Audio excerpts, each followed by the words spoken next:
तेरा वालिदा बोल सांचे दरबार की जय। अथ सप्तमोध्याय। धृतराष्ट्र का युधिष्ठिर से दुर्योधन के पिंडदान हेतु धन मांगना। भीमसेन का प्रतिरोध।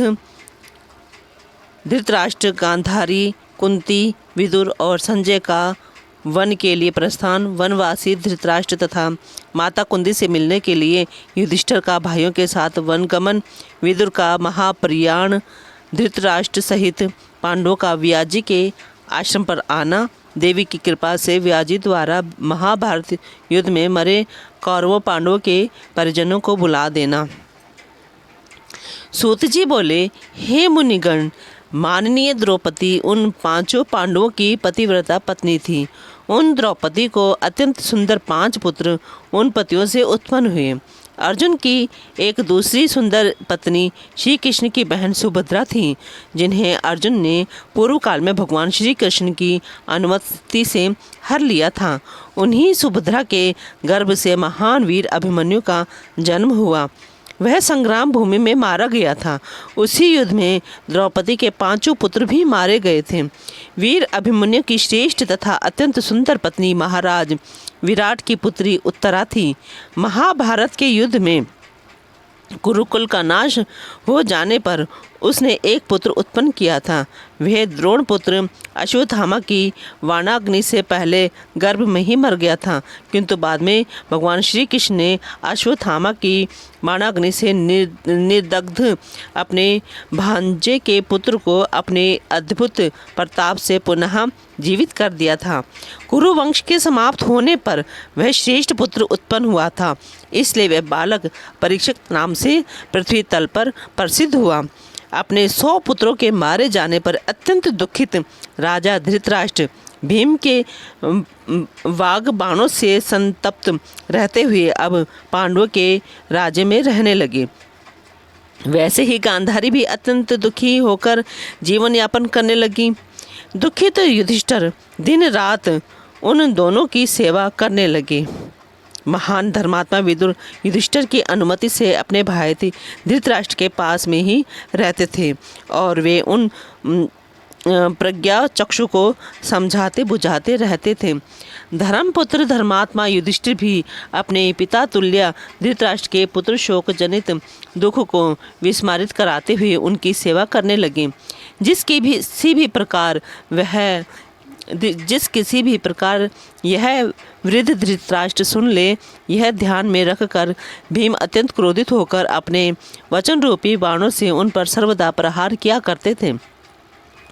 वहाँ उपस्थित लोगों को सुनाकर भीम कहा करते थे कि मैंने इस दुष्ट अंधे के सभी पुत्रों को रणभूमि में मार डाला और दुशासन के हृदय का रक्त जी भर के पी लिया है। अब यह अंधा निर्लज होकर मेरे दिव्य पिंड को कौवों एवं कुत्तों की भांति खाता है। अब तो यह व्यर्थ ही जीवन बिता रहा है। भीम इस प्रकार की कठोर बातें प्रतिदिन उन्हें सुनाते थे, परंतु धर्मात्मा युधिष्ठिर यह कहते हुए धृतराष्ट्र को धैर्य प्रदान करते थे कि यह भीम मूर्ख है। इस प्रकार उस दुखित धृतराष्ट्र ने 18 वर्ष तक वहाँ रहकर धर्मपुत्र युधिष्ठिर से वन में जाने की इच्छा प्रकट की। महाराज धृतराष्ट्र ने धर्मपुत्र युधिष्ठिर से यह भी प्रार्थना की कि अब मैं अपने पुत्रों के लिए विधि पूर्वक पिंडदान करूंगा। यद्यपि भीम ने सभी का अधर्वदैहिक कर्म कर दिया था, किंतु पूर्व वैर का स्मरण करते हुए उन्होंने मेरे पुत्रों का नहीं किया। अतः यदि आप मुझे कुछ धन दें तो मैं अपने पुत्रों का अधर्वदैहिक कर्म करके स्वर्ग फल देने वाला तप करने के लिए वन में चला जाऊंगा। विदुर ने भी एकांत में पवित्रात्मा धर्मपुत्र युधिष्ठिर से जब ऐसा कहा, तब उन्होंने धनार्थी धृतराष्ट्र को धन देने का निश्चय कर लिया। राजा युधिष्ठिर ने परिवार के सभी जनों को बुलाकर कहा, हे महाभाग, मैं कौरवों का श्राद्ध करने के इच्छुक ज्येष्ठ पिता को धन प्रदान करूंगा। महातेजस्वी ज्येष्ठ भ्राता युधिष्ठिर का वचन सुनकर वायुपुत्र महाबली भीम ने अत्यंत क्रोधित होकर कहा, हे महाभाग, दुर्योधन के कल्याण के लिए राजकोष का धन क्यों दिया जाए? इससे अंधे धृतराष्ट्र को भी सुख मिलेगा। इससे बड़ी मूर्खता और क्या होगी? आपकी दूषित मंत्रणा के फलस्वरूप ही हम लोगों ने वनवास का कठोर कष्ट सहा। दुरात्मा दुशासन महारानी द्रौपदी को अपमानपूर्वक सभा में खींच लाया। हे सुव्रत, आपकी कृपा से ही हम लोगों को विराट राजा के घर रहना पड़ा तथा हम अमित पराक्रम वालों को मत्स्य देश की राजा की दास्ता करनी पड़ी थी। हम सब में ज्येष्ठ आप यदि जुआ ना खेलते तो हम लोगों की दुर्गति क्यों होती। मगध नरेश जरासंध का वध करने वाले मुझको राजा विराट के यहाँ रसोइया बनना पड़ा। आपके ही कारण इंद्रपुत्र महाबाहु अर्जुन को विराट राजा के यहाँ स्त्री का रूप धारण करके उनके बच्चों को नृत्य की शिक्षा देने के लिए ब्रह्मल्ला बनना पड़ा। गांडीव धनुष के स्थान पर अर्जुन को अपने हाथों में कंकण धारण करना पड़ा। मनुष्य का शरीर पाकर भला इससे बड़ा कष्ट और क्या हो सकता है। अर्जुन के सिर पर चोटी और आंखों में काजल की बात का स्मरण करके तो मन में यही आता है कि मैं अभी तलवार लेकर शीघ्र ही धृतराष्ट्र का सिर काट दूं। इसके अतिरिक्त मुझे शांति नहीं मिल सकती। आप महाराज से बिना पूछे ही मैंने लाक्षागृह में अग्नि लगा दी थी, जिससे हम लोगों को जलाने की इच्छा वाला वह पापी पुरोचन स्वयं जल गया। हे राजन, मैंने आपसे परामर्श किए बिना ही जैसे सभी कीचकों का वध कर डाला, वैसे ही स्त्रियों समेत धृतराष्ट्र के सभी पुत्रों का भी वध मैं नहीं कर पाया। हे राजेंद्र, यह आपकी नासमझी ही थी कि जब गंधर्वों ने दुर्योधन आदि हमारे शत्रुओं को बंदी बना लिया था, तब आपने ही उन्हें छुड़ा दिया। हे राजन, आज पुनः उसी दुष्ट दुर्योधन के कल्याण के लिए आप धन देने की इच्छा कर रहे हैं। आपके कहने पर भी मैं उन्हें धन नहीं देने दूंगा। ऐसा कहकर भीम के चले जाने पर धर्मपुत्र युधिष्ठिर ने अर्जुन, नकुल और सहदेव इन तीनों की सम्मति लेकर धृतराष्ट्र को बहुत साधन दे दिया। तब अंबिका पुत्र धृतराष्ट्र ने धन लेकर अपने पुत्रों का विधिवत श्राद्ध कर्म कराया और ब्राह्मणों को विधि दान दिए। इस प्रकार अपने पुत्रों का श्राद्ध कर्म करके गांधारी सहित महाराज धृतराष्ट्र कुंती और विदुर के साथ शीघ्र ही वन में चले गए। संजय द्वारा सबको यह समाचार मिला कि महामती धृतराष्ट्र वन में जा रहे हैं। उस समय अपने पुत्रों के मना करने पर भी शूरसेन की पुत्री कुंती उनके साथ चली गई। यह देखकर भीम भी रोने लगे। वे तथा अन्य सभी कौरव उन लोगों को गंगा तट पर पहुंचाकर पुनः हस्तिनापुर को लौट आए। तत्पश्चात धृतराष्ट्र आदि गंगा तट पर स्थित शुभ शतयूप आश्रम में पहुँचे और वहाँ पर्णकुटी बनाकर एकचित्त हो तपस्या करने लगे।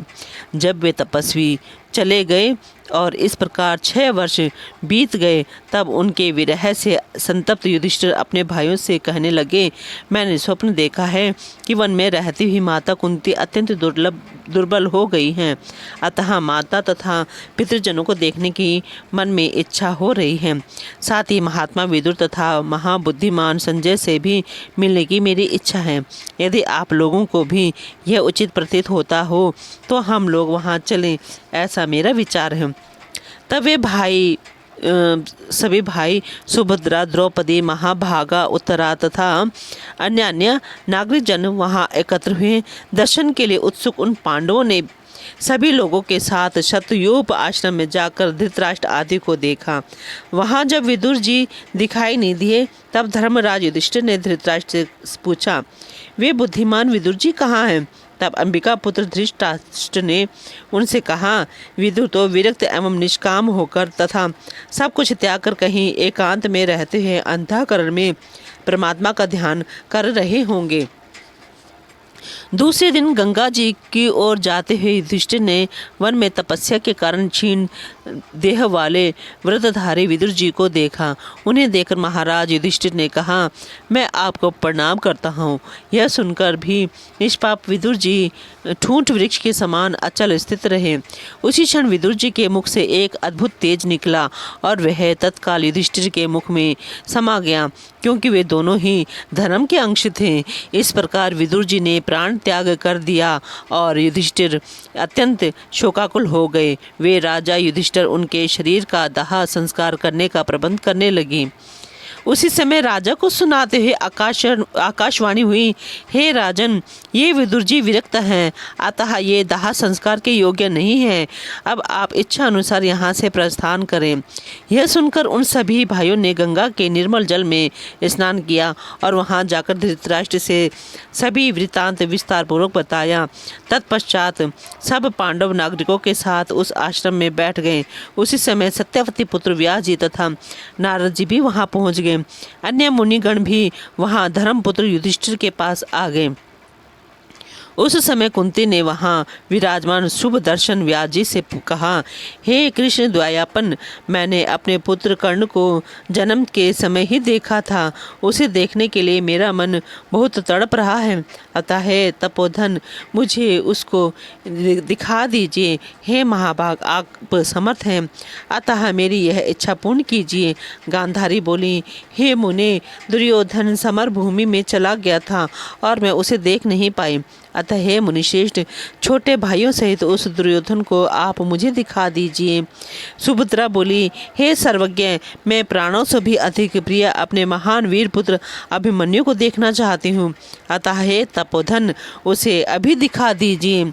सूत जी बोले, इस प्रकार के वचन सुनकर सत्यवती पुत्र व्यास जी ने प्राणायाम करके सनातनी देवी भगवती का ध्यान किया।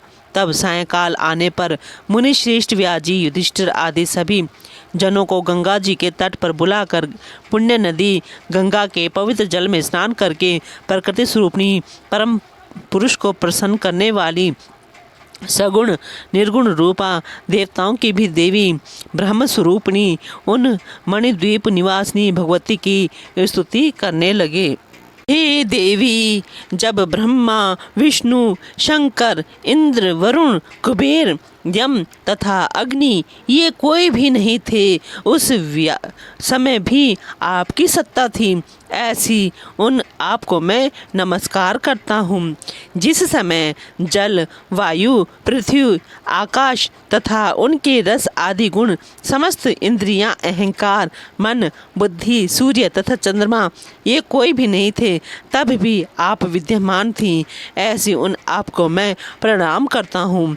इस जीव लोक को अपने चित्त में समाहित करके सत्व, रज, तम आदि गुणों सहित लिंग कोश को समाधि की अवस्था में पहुंचाकर जब आप कल्प पर्यंत स्वतंत्र होकर विहार करते हैं, तब विवेक प्राप्त पुरुष भी आपको जानने में समर्थ नहीं होता।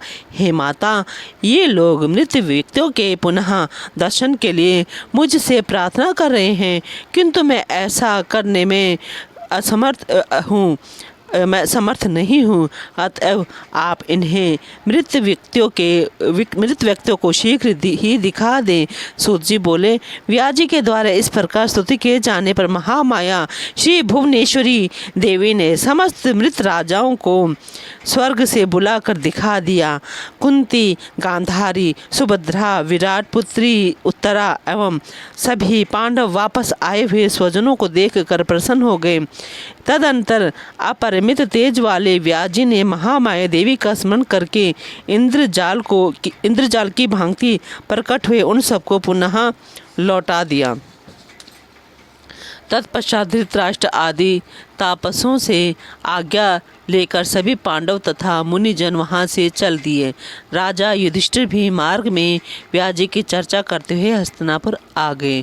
बोलो जयकारा शेरा वालिदा, बोल सांचे दरबार की जय।